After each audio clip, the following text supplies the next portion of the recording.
बच्चों नमस्कार। सभी सातवीं के बच्चों का गणित विषय में स्वागत है।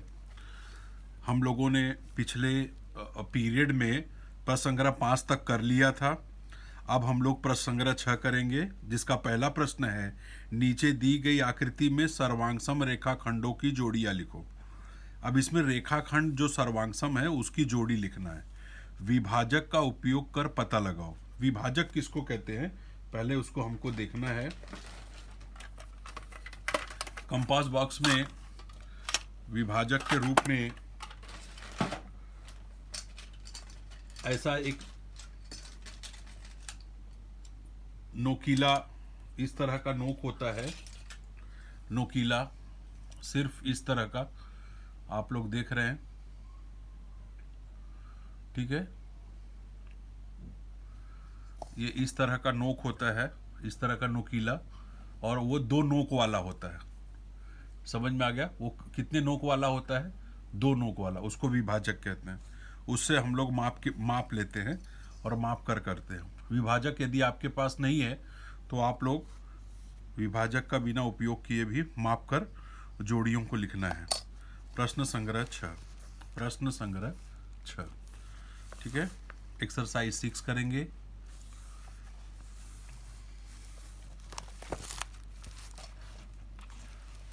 एक्सरसाइज 6 में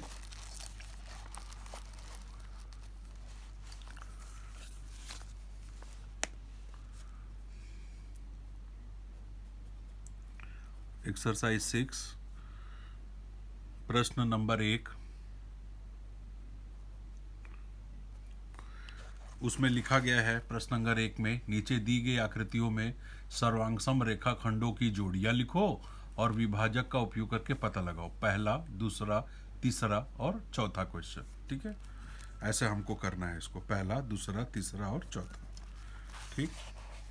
तो इसको हम लोग हल करेंगे। आकृति आपके सामने दी गई है, ठीक है। आकृति आपके सामने दी गई है। इस आकृति को माप करेंगे। हम लोग देख रहे हैं ये आकृति का माप है। मेरे पास विभाजक नहीं है, लेकिन विभाजक के इतना ही, दोनों एक दूसरे के बराबर हों।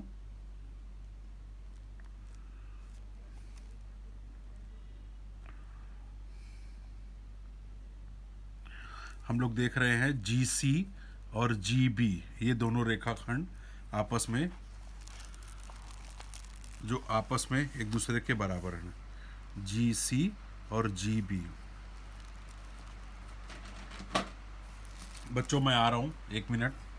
आप लोगों को प्रश्न को हल करना है, उसको हम लोगों को देखना है। हम लोग प्रश्न संग्रह 6 लगा रहे हैं, 6 के प्रश्नों को हल कर रहे हैं। हम लोगों को प्रश्न दिया गया है,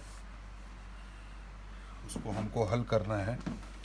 आकृति के मापों को माप लेना है और मापने के बाद उनको हल करना है। आकृति के मापों को देख रहे हैं आप लोग। हम लोगों ने मापा GC,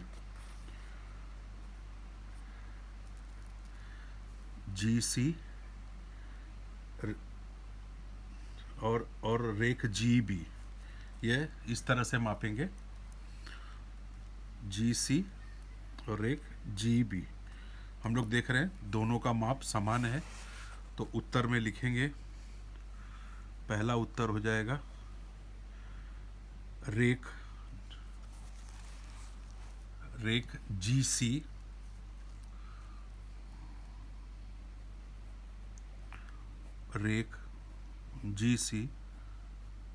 सर्वांगसम रेख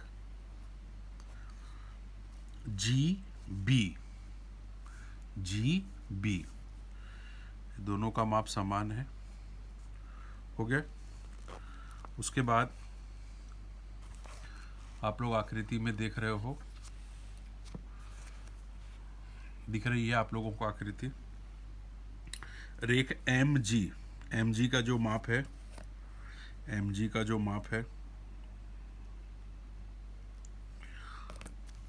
या तो इससे ही नाप लो। रेख MG का जो माप है वह जी आर के बराबर है। M G, G R. M G का माप लीजिए। ये दिख रहा है आप लोगों को, यहाँ पे एम जी दिख रहा है, उतना ही आप लोगों को जी आर है। रेख एम जी। दूसरा प्रश्न जो रिक्त स्थान का है, ये वाला दूसरा, रेख एम जी सर्वांगसम रेख जी आर।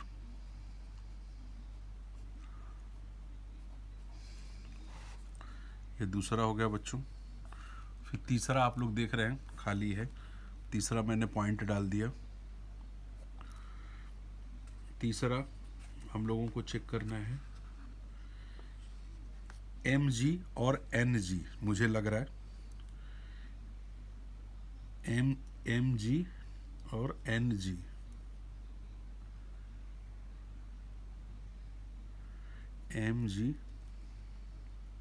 एम जी देखिए सेम माप है, और एन जी देखिए सेम माप है।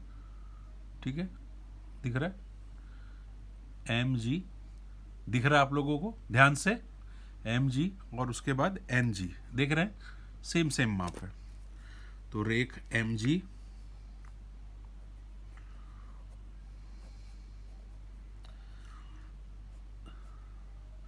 सर्वांगसम रेख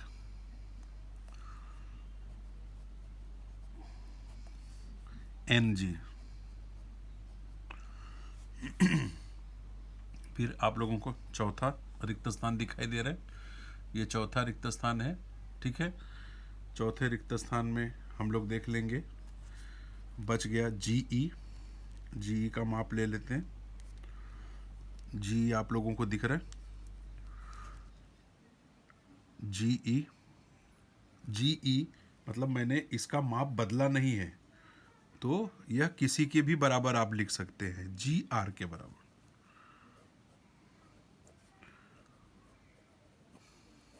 रेख जीई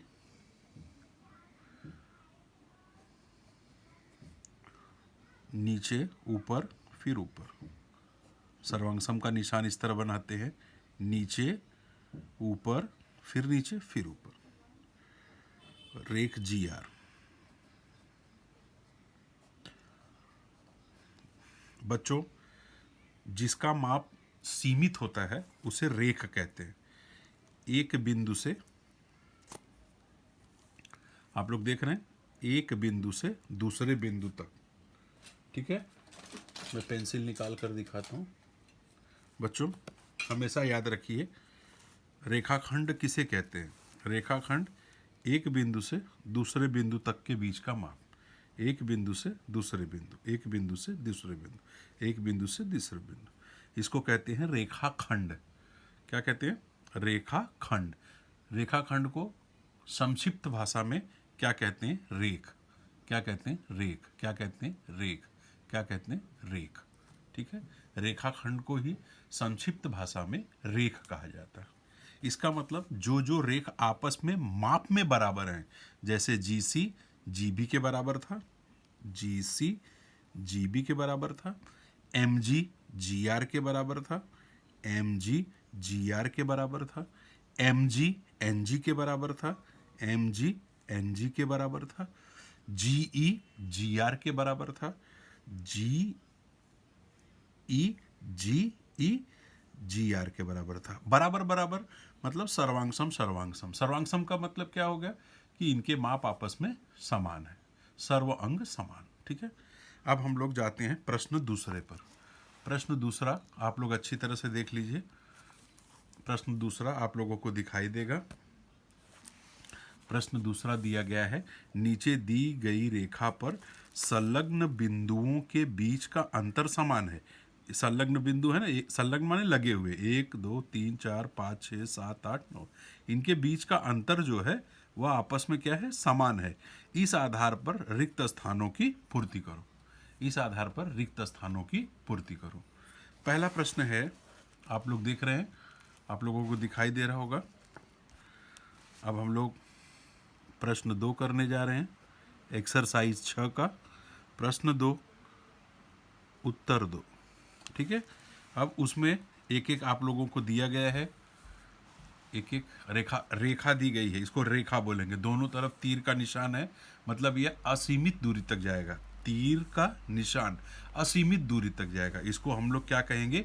रेखा। ये और ये बीच बीच में दो बिंदुओं के बीच की जो जगह है उसे हम लोग कहेंगे रेखाखंड। इसे इसे इसे इसे इसे इसको इसको और इसको सबको हम लोग क्या कहेंगे? रेखाखंड।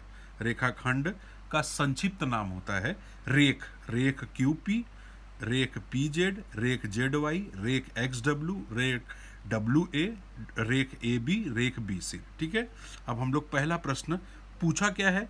नीचे दी गई रेखा पर संलग्न बिंदुओं के बीच का अंतर जो है समान है, इस आधार पर रिक्त स्थानों की पूर्ति करो। तो पहला रिक्त स्थान आपका दिया गया है जिसे हम लोग करने जा रहे हैं, रेख AB सर्वांगसम रेख AB जो होगा वह सर्वांगसम किसके होगा? आप बता सकते हैं। रेख AB वह सर्वांगसम किसके होगा? कौन बताएगा? आप लोग बता सकते हैं तो सीधी बात है, इन सब का अंतर आपस में समान है, तो AB बराबर AW लिख देंगे या WA। AB बराबर AW या WA। दूसरा, रेख AP बराबर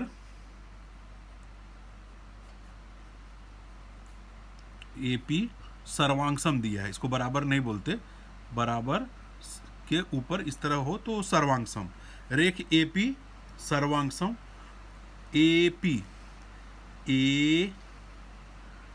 A देखो यहाँ है और P यहाँ है, तो AP सर्वांगसम YC ले लो। कैसे?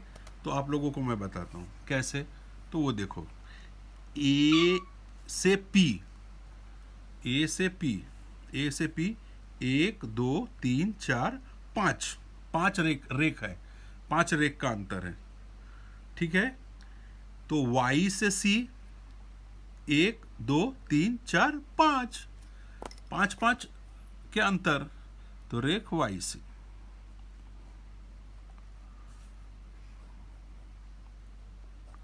तीसरा प्रश्न है रेख AC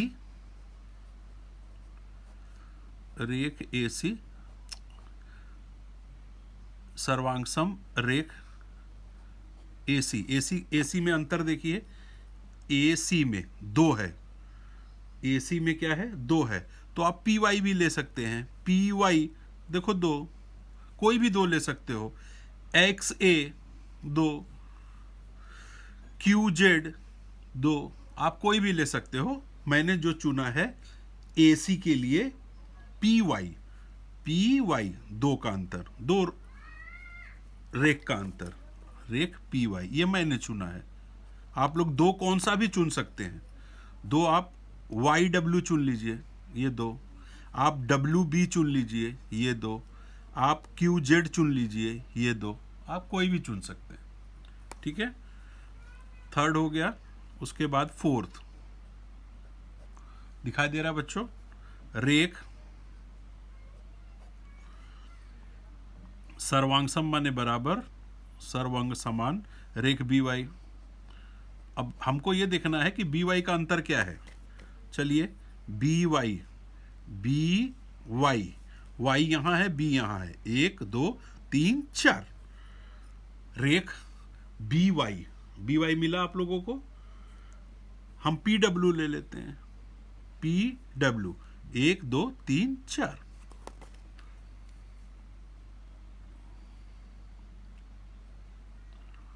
ठीक है, ये रिक्त स्थान था, ये दूसरा रिक्त स्थान था, ये तीसरा था, और इसमें पहला। बच्चों मैंने PW क्यों लिया? क्योंकि BY के बीच का अंतर कितना है? BY 1 2 3 4 रेखाखंड का, तो मैंने PW ले लिया। PW के बीच का अंतर कितना है? 1 2 3 4। आप कोई भी ले सकते हो। आप Q से 1 2 3 4, तो आप QX भी लिख सकते हो। आप P से W तो मैंने लिया ही था। Z से 1 2 3 4, आप ZA भी लिख सकते हो। मतलब जितना अंतर एक रेख में होगा उतना ही अंतर आपको दूसरे रेख में मिलना चाहिए। ठीक है, ये चौथा हो गया। अब है पांचवा, रेख रिक्त स्थान लिखा हुआ है, फिर सर्वांशम का निशान, नीचे, ऊपर और फिर ऊपर। ठीक है, वाई क्यू देखिए, वाई से क्यू 1 2 3 है, वाई से क्यू 1 2 3 है, तो मैं वाई ए ले रहा हूं।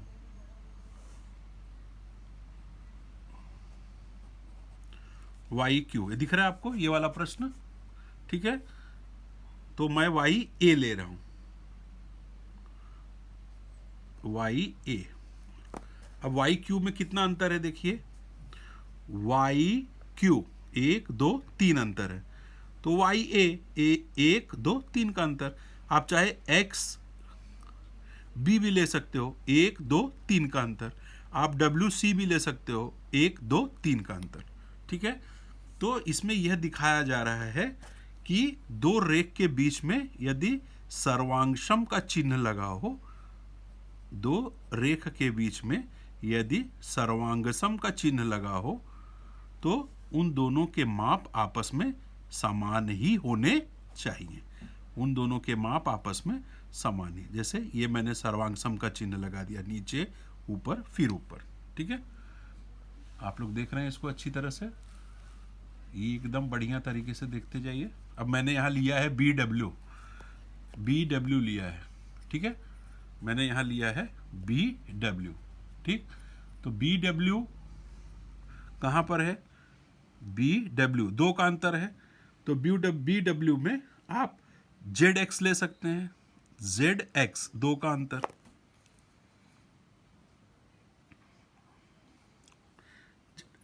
दो का अंतर। ठीक है, तो ये तो मेरा चुनाव था, मैंने चुनाव था। आप लोग बस ये एक बात याद रखिए, यदि रेख AB का अंतर जितना है, AB का जितना अंतर है उतना ही अंतर WA का होना चाहिए। रेख AP का जितना अंतर है उतना ही YC का होना चाहिए। AC का जितना अंतर है उतना PY का होना चाहिए। PW का जितना अंतर है उतना BY का होना चाहिए। YA का जितना अंतर है उतना YQ का होना चाहिए। रेख BW का जितना अंतर है उतना ही रेख ZX का होना चाहिए।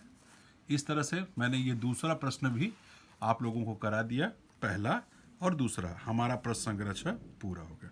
जो सर्वांगसम का निशान है, उस सर्वांगसम के निशान को हम लोग देखते चलेंगे। ठीक है, अब है इसके आगे कोणों की सर्वांगसमता। ये देखो 3 कोण का माप दिया गया है, ये 3 कोण का माप दिया गया है। यहाँ 100 दिया है, 90 दिया है, यहाँ पे 35 दिया है। तीनों बराबर हैं क्या? नहीं। यदि 100 के बराबर दूसरा 100 हो तब दोनों माप बराबर, 90 के बराबर दूसरा कोण हो तो भी बराबर, 35 अंश के बराबर दूसरा हो तो बराबर। अब चलिए इस आकृति को देख लीजिए, ये ऊपर वाली आकृति 90 अंश के बराबर कौन सा कोण है? तो ये 90 अंश है। ठीक है, 100 अंश के बराबर इधर 100 अंश था। इस पर जरा मैं पूरा पन्ना पलट कर दिखाता हूँ, दिखाई दे रहा है आप लोगों को? ये दोनों कैमरे में नहीं आ रहे हैं।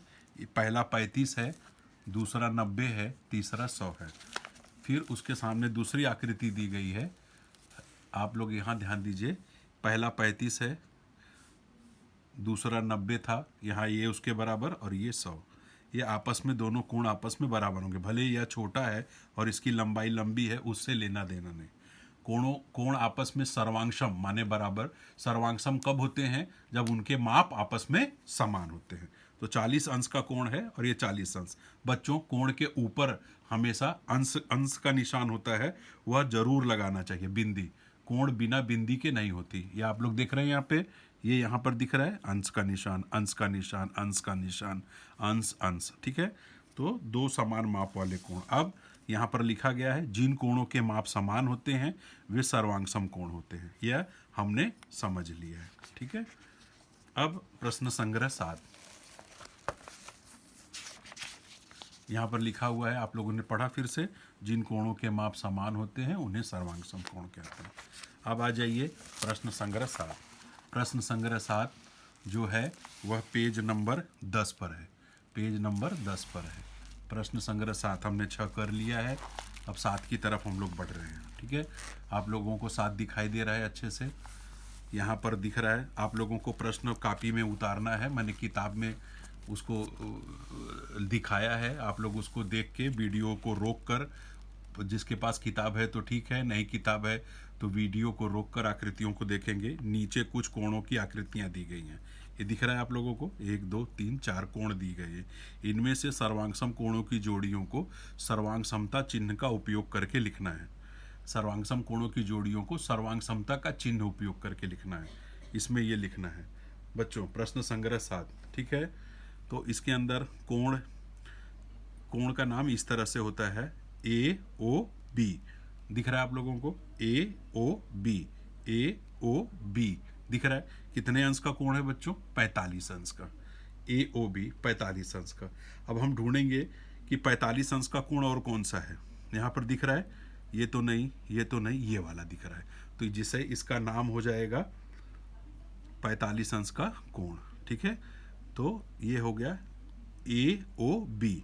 एक ये 45 अंश का कोण दिख रहा है, ठीक है, और दूसरा कोण कौन सा दिख रहा है 45 अंश का? देखिए ये एकदम सीधा कोण है AOC, ठीक है, कोण AOC एकदम सीधा कोण है। तो यह आधा 45 का हुआ, तो इसका आधा भी ये क्या होगा 45 का। हम लोगों ने पिछले प्रकरणों में हम लोगों ने कोण समद्वि भाजक सीखा था। तो देखो यहाँ पे कोण का समद्वि भाजक खींचा गया है, मतलब यह 45 अंश का कोण है, तो यह भी कितने अंश का कोण होगा? ये पूरा 45 अंश का कोण होगा। ठीक है, ठीक है। तो कोण AOB 45 अंश का हो गया, तो उसका सर्वांग सम कोण हो जाएगा BOC। ये कितने अंश का हो जाएगा? 45 अंश का हो जाएगा। ठीक है, अब हम लोग करेंगे एक्सरसाइज 7। एक्सरसाइज 7 का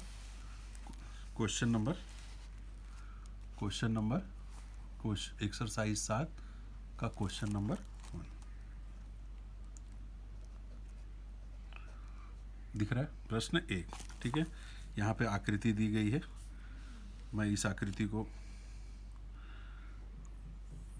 आप लोगों को दी गई है यहाँ पे, ठीक है।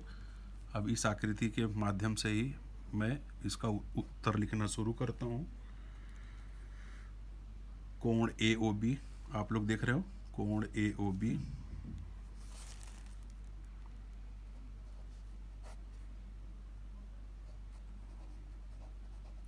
सर्वांगसम का निशान किस तरह का होता है? बराबरी का, नीचे ऊपर और फिर से। कोण AOB, कोण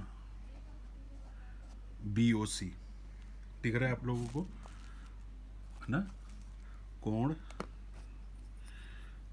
AOB उसका बराबरी कोण है BOC, क्योंकि ये आधा आधा है तो ये 45 अंश होगा, तो यह भी 45 अंश होगा। ठीक है, एक यहाँ भी कोण दिया गया है 45 अंश का। नीचे कुछ कोणों की आकृतियां दी गई हैं, इनमें से सर्वांगसम कोणों की जोड़ियों को सर्वांग समता का चिन्ह का उपयोग करके लिखना है हम लोगों को। तो ये एक हो गया। दूसरा कोण AOB दिख रहा है, AOB 45 अंश, कोण AOB 45 अंश, तो कोण AOB सर्वांगसम कोण हो जाएगा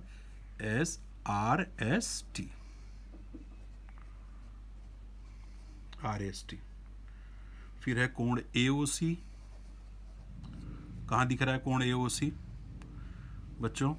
कोण AOC दिख रहा है, कोण AOC, ये यहाँ से यहाँ, ये कौन सा कोण दिख रहा है आप लोगों को? सब बच्चे जानते हैं, ये एक समकोण दिख रहा है। समकोण का माप कितना अंश होता है? 90। तो कोण AOC सर्वांगसम कोण हो जाएगा PQR।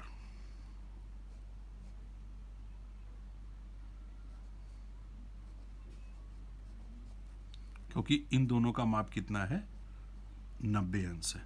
इन दोनों का माप कितना था 45 अंश। इन दोनों का माप कितना था 45 अंश। ठीक है, हो गया। उसके बाद हम लोग लेते हैं कोण DOC। DOC कितना माप दिख रहा है बच्चों? DOC का DOC कितना माप दिख रहा है 30 अंश। यहां पर भी 30 अंश। कोण DOC ये मैंने लिखा है 45 दोनों का माप था और ये 90 अंश दिख रहा है बच्चों अच्छी तरह से। ठीक है, यहाँ पर फिर हम लोग लेंगे कोण DOC लिया। DOC सर्वांगसम कोण। DOC का माप कितना अंश है 30 अंश है। तो इसके माप के बराबर कौन सा कोण दिया गया है LMN।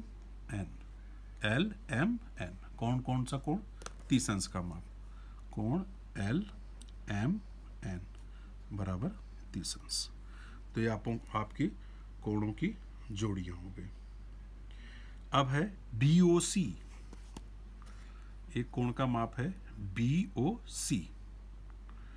एक कोण का माप है BOC। ठीक है, ये यदि हम लोग कोण ये लेंगे BOC तो इसका आधा हो जाएगा BOC। कोण BOC सर्वांगसम कोण। BOC किसके सर्वांगसम होगा बच्चों? यह कोण BOC यह 45 अंश है तो ये पूरा कितना हो जाएगा 45 अंश। तो कोण BOC 45 अंश किसके माप के बराबर है RST के बराबर। RST के बराबर ये 45 अंश कोण RST बराबर 45 अंश। तो बच्चों जो कोणों की आकृतियां दी गई थी यहाँ पर आप लोग देख रहे थे प्रश्न संग्रह 7 में कोणों की आकृतियां दी गई हैं। ठीक है, सर्वांगसमता का चिन्ह। तो सर्वांगसमता का चिन्ह ये है, दिख रहा है आप लोगों को, ये सर्वांगसमता का चिन्ह है।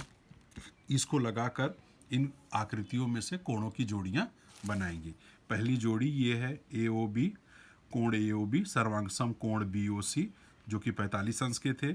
कोण AOB सर्वांगसम कोण RST बराबर 45 अंश के थे। कोण AOC सर्वांगसम कोण PQR बराबर 90 अंश। कोण DOC सर्वांगसम कोण LMN बराबर 30 अंश। कोण BOC सर्वांगसम कोण RST बराबर 45 अंश। तो यह मैंने प्रश्न संग्रह 7 का 1 2 3 4 इन आकृतियों को देखकर जोड़ियां बना दी हैं। टोटल जोड़ियां कितनी बनी हैं आप लोग इसको जोड़ लीजिए। पहला, दूसरा, तीसरा, चौथा और पांचवा। तो हम लोगों ने एक्सरसाइज 6 और एक्सरसाइज 7 कर लिए। ठीक है, इसके बाद बच्चों हम लोग ये देखेंगे, ज़रा समझेंगे वृत्तों की सर्वांग समता। यहाँ भी वही बात, मतलब जो वृत्त आपस में बराबर हों। तो वृत्त बराबर कैसे होंगे? जिनकी त्रिज्याएं आपस में बराबर होंगी। त्रिज्या किसको कहते हैं? जो माप से हम लोग वृत्त बनाते हैं। मतलब त्रिज्या ये केंद्र हो गया वृत्त का, यह केंद्र हो गया। केंद्र से वृत्त की परिधि, मतलब ये जो साइड में राउंड शेप दिया गया है, समझना कि नहीं है, यहाँ से यहाँ तक, इसको त्रिज्या बोलते हैं। केंद्र से वृत्त की परिधि पर, इसको परिधि कहते हैं, चारों तरफ के घेरे को, केंद्र से वृत्त की परिधि पर। तो इसमें आप देखिए ये 1 सेंटीमीटर है, 2 है, ये 1 सेंटीमीटर है, 1.3 सेंटीमीटर। तो कौन सा वृत्त आपस में बराबर हुआ? ये दो, क्योंकि इनकी त्रिज्याएं आपस में बराबर है। तो दो वृत्त आपस में तभी सर्वांग सम होंगे जब उनकी त्रिज्याओं का माप आपस में सर्वांग सम होगा, मतलब बराबर होगा। ठीक है, तो वृत्तों की सर्वांग समता, इसके बारे में मैंने आपको समझा दिया। यह दोनों वृत्त आपस में बराबर होंगे, क्योंकि ये 1 सेंटीमीटर है, दोनों वृत्त आपस में बराबर दिख रहे हैं, सर्वांग समता। ठीक है, अब यहाँ पर लिखा गया है वो आपको ध्यान देना है। जिन वृत्तों की त्रिज्याएं समान होती हैं वे वृत्त सर्वांगसम होते हैं। जिन वृत्तों की त्रिज्याएं समान होती हैं वे वृत्त सर्वांगसम होते हैं। ठीक है, अब हम आगे पाठ 2 पूर्णांक संख्याओं का गुणा तथा भाग यह दूसरे पीरियड में सीखेंगे। ठीक है, तो बच्चों आप लोगों ने लास्ट टू लास्ट क्या सीखा? आप लोगों ने प्रसंग 6 का ये सवाल लगाया पहला। ठीक है, सर्वांगसम रेखाखंड, इसका सर्वांगसम रेखाखंड, ठीक है, इसमें से ढूंढा। उसके बाद आप लोगों ने क्या देखा? उसके बाद आप लोगों ने कोणों की सर्वांग समता देखी। ठीक है, उसके बाद आप लोगों ने यह देखा कि जिन कोणों के माप समान होते हैं वे कोण सर्वांगसम होते हैं, जिन कोणों के माप समान होते हैं वे कोण सर्वांगसम होते हैं। फिर आप लोगों ने इधर प्रसंग 7 लगाया जो कोण आपस में बराबर है। फिर उदाहरण आप लोगों ने समझा, वृत्त में जिनकी त्रिज्या आपस में बराबर होती है वह वृत्त समान होते हैं, जिन वृत्तों की त्रिज्या। इस तरह हम लोगों का पहला पार्ट समाप्त हो गया।